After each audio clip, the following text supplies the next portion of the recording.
تفقد الفريق أول عبد المجيد صقر القائد العام للقوات المسلحة وزير الدفاع والإنتاج الحربي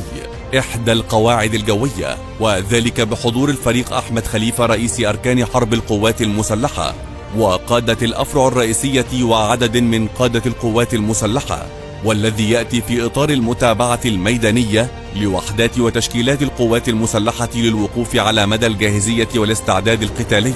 لتنفيذ كافة المهام التي توكل إليها. وقام القائد العام للقوات المسلحة بالمرور على معرض أرضي لعدد من الطائرات والمقاتلات متعددة المهام، واستمع إلى شرح تفصيلي لأحدث الأنظمة القتالية والأسلحة ومعدات الطيران التي زودت بها تلك الطائرات،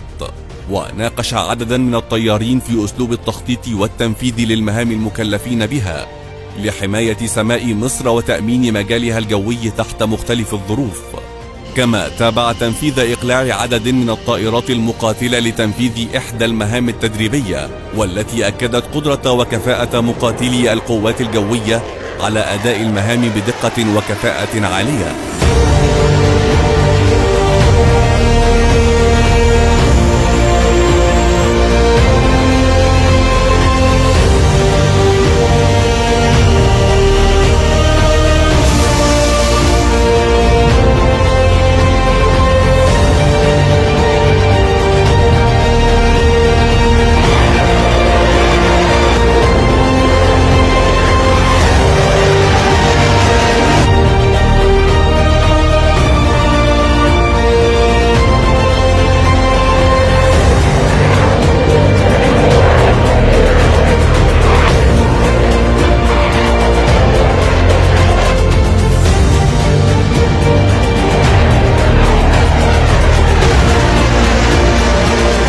وقام الفريق أول عبد المجيد صقر بالمرور على إحدى الدورات للتدريب على أعمال القتال الجوي،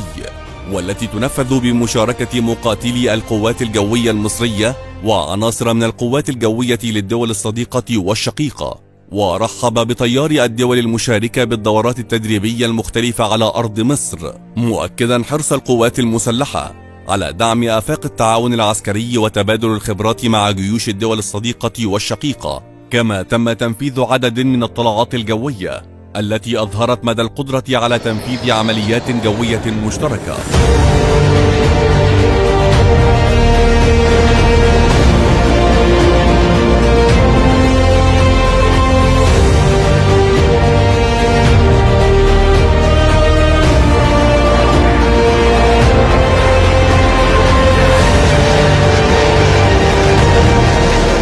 كما التقى القائد العام للقوات المسلحة بعدد من مقاتلي القوات الجوية،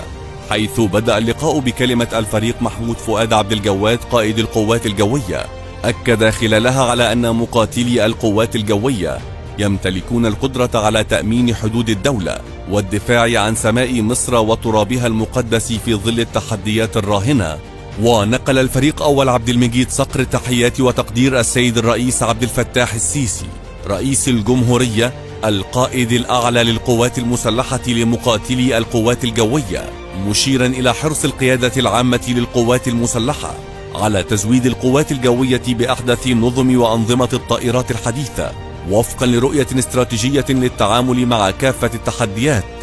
ومواكبة التطور التكنولوجي المستمر، لتظل القوات الجوية دائما الذراع القوية للقوات المسلحة، والتي تمتلك القدرة على تنفيذ مختلف المهام التي تسند إليها على مختلف الاتجاهات الاستراتيجية للدولة، مؤكدا أن القوات الجوية هي مفتاح النصر في جميع المعارك، ورجالها هم حماة سماء مصر، وأن العامل الحاكم في أي معركة هو الفرد المقاتل الذي يمتلك قدرات قتالية عالية تمكنه من تنفيذ كافة المهام تحت مختلف الظروف.